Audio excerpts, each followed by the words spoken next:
And help us get up to speed with where things stand now. There are these dueling investigations on Capitol Hill, the House Intelligence Committee, the Senate Intelligence Committee looking into this. What kind of response have we gotten from those two committees to this request from Michael Flynn via his attorney? Well, we know that representatives of the House Intelligence Committee have said they did have some initial conversations with Flynn, that there was no offer to testify in exchange for immunity.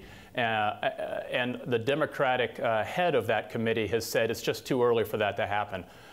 You might recall that the House committee is the one that's basically been stalled for about a week or so now since the chairman, Devin Nunes, said that he had received some information on the White House grounds that he didn't immediately share with other committee members. That's become more involved, more embroiled in a political controversy.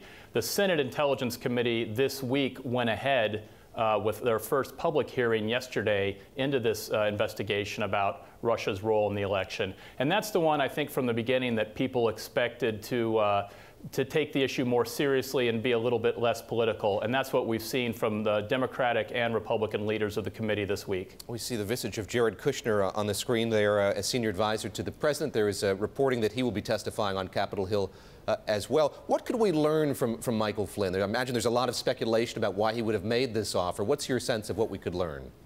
You know, you can read into this offer to testify in a lot of ways. It doesn't necessarily mean he committed any crime at all. It could mean, as President Trump suggested, that he's trying to avoid being caught up too much in a witch hunt.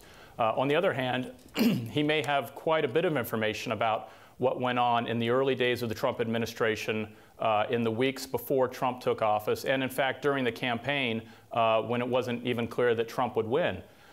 So we don't know. I think the initial reaction was that it's just a little bit early to consider an offer like this. The Senate has said that they have 20 people they want to hear testimony from, that 5 have agreed so far to at least set a date to talk about what they know in this case. But remember, you know, going back to Michael Flynn, this guy was not just a campaign aide and national security advisor. This guy was the head of the Defense Intelligence Agency under Obama for a couple of years. So, you know, this is someone who was at the highest level of the U.S. national security process under 2 presidents. There's quite a bit of material that I think investigators could mine from him. Bill, very quickly here, I imagine the clarion for an independent investigation has gotten a bit louder in light of all of this. What have we heard from lawmakers about the prospects for that?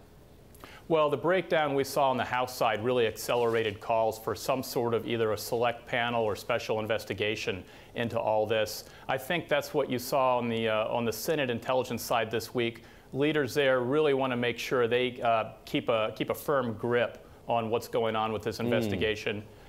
Starting a new probe from scratch would essentially mean hiring staff, getting security clearances and things like that. It could take months for that process to ramp up if that's the way people decide to go.